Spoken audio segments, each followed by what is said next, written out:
his birthday, so he gets a little extra treat. A little bone meal. It's basically a piece of pork neck. It's got a bone in it and everything else, so he strips it off and then he brushes his teeth at the same time. Happy birthday. Happy birthday, cat.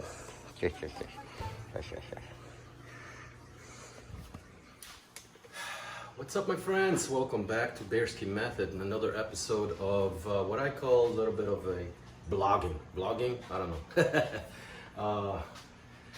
I haven't talked about it in a while, but I see it time and time again in the comment section or in my Facebook groups, which I do belong to a few of the monster fish keeping, predatory fish, or piranha keepers. Anyway, time and time again I run into the same questions about parasite and diseases while feeding wild caught live fish straight from the creek. Well, the truth is, I've already made a video about it. I talk about it extensively throughout my live feeding videos. Probably not enough, and there's always going to be the new guys here who don't know what's what. So let me repeat that. Mother Nature knows best. What that means with natural, uninhibited, or I call wild caught natural feeding, especially live feeding, the chance of getting a parasite or some kind of common disease, it may be higher than a sterilized frozen food or pellets or whatever flakes you buy, but nature provides the ability for your body to also form a strong, formidable immune system with the live feeding. So live feeding not only provides the best, most appropriate and best absorbed, utilized by the predator nutrients, but it also provides the ability to build strong, formidable immune system. It all comes with it. You see, nature provides all, and that's it. You don't have to really, get too worked up about it. Just get scientific, my friends. So if you keep on talking and perpetuating about the dangers of parasite and common disease from, wild feeding or natural feeding, as I call it, think again. Get your facts straight. Kind of like the pandemic we've been dealing with. Anyway, enough about that. But as far as the steps or understanding of how this works, there's no better way to actually go through the motions, my friends. Try it yourself. And it's even better if you do it on you, test it out on yourself first. Like, my fish eat natural, my dogs eat all raw and natural, and so do I. And as far as I'm concerned, all I can focus on, or I can talk about, is the results. That's what you should be after. The results, not the rhetoric, not the bullshit you hear in your, I don't know what you call it, Facebook groups, or some commentaries left by some hobbyist fish keepers who all they do is change water every 2 days and pink gravel, SpongeBob SquarePants decorations, and water, what do they call it? Water quality. That's all your concerns. You might as well just go ahead and start collecting stamps, my friend, because you have no idea what it takes to take care of a wild animal or a living creature, for that matter, such as cats and dogs or your fish. Therefore, not a hobby.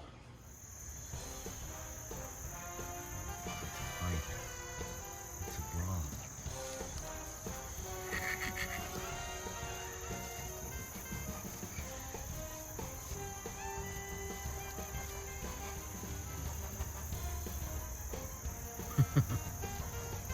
It's all learning predatory skills. How to kill and how to hold the prey down, everything. Including which body parts provide the most efficient, quickest way to demobilize.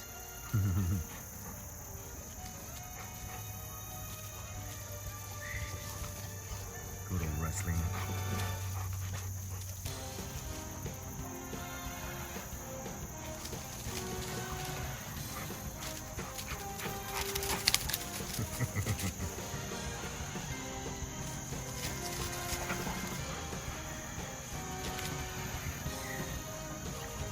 Yep. Tired dog is a good dog.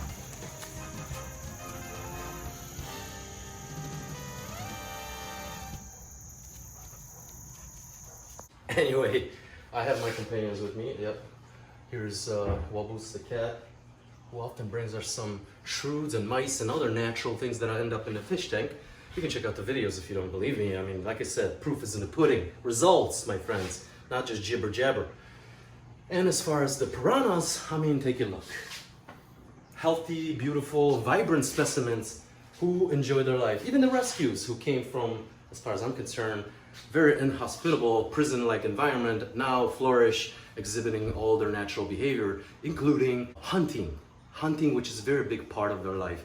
You see, scavenging or hunting, as you guys pointed out, is very important part of their behavioral development. There is no behavioral development among fish that are being fed kibbles and pellets or frozen cubes, whatever. So, I don't like arguing, but I'll tell you, when I do bring an argument, I also defend my argument. So I'd like to hear yours. And please don't tell me that you've been feeding fish pellets and kibbles and they all look beautiful and fine, because as we all know it, the size or the coloration of the fish doesn't necessarily, speaks health. I mean, just look at the population nowadays. Everyone's wearing makeup, everyone's overweight. I don't see any healthy people. What's up, my friends? Oh, Wolf is ready for his raw. What are you doing, buddy? In a minute. And, well, everybody gets the raw. Here's a frog for later. Here's a couple of raw batches ready, thawed out and ready for a feeding for my carnivorous companions. Yep. Everybody's waiting for food. What's up, buddy? What are you doing there? Come here. Yeah, everybody's patiently waiting for the food to get their yum-yums for the day. All right, well, so you already know how this goes. I just, cut it right there and dump it into their bowl. And there it is, bloody wolf diet. Best, most appropriate, biologically most appropriate raw food for your carnivorous friends, such as cats and dogs. So, there it is, feeding time. So, just a quick glimpse into the piranha tanks as I talk and talk and talk, but well, here's something more interesting to look at than my face. Juveniles, 17 strong, all rescues, doing great. My adult piranha red bellies, raised from 3/4 inch, except for one individual, which we have come to meet and already got acquainted. And then a few more tanks, including the Caribe, needing a little bit of an overhaul again. Hey girls, always ready to meet and greet. And Oscar also needs a little overload. His tank needs fixing and whatnot, but it is all temporary setup since we're hoping to finish the big build and move all the guys all around. The Caribes will go into one of the 220s in the other room, and Oscar will get his home back. Yep, Red Rooster will go back into his 120 holding tank. So that's it, my friends. Just a quick look into what is going on. My monster tank, still waiting for glass. Okay, so yeah, enough about that. I know it's an important topic, but you also know how I feel about it, and I do bring facts and proof and results and all scientific based information, not just some rhetoric based on industrial pet care. Trust me, this is what you guys are perpetuating when you come to believe, or you find yourself believing in such bullshit that nature will put your animals in risk. What do you think these animals are? They're all nature. This is all nature.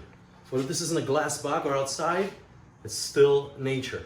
So your logic, my friends, as far as saying, oh, this isn't natural, they're all in glass. And where are you? You're not natural? You live in a house, drive a car, you do a whole bunch of unnatural things, yet you're still part of the environment. So yeah, logic, my friends, but that's just part of what we do here. We use logic. And as far as the updates, I mean, you probably seen the tank behind me a few times wondering what the hell is going on or not going on. Well, to be honest, it has become an impossible task sourcing the right kind of glass. I need a larger panel than what I originally thought about putting, which is the 210 I have in a garage that busted. It's just too small, too thin, and too short. I don't know, it's not enough.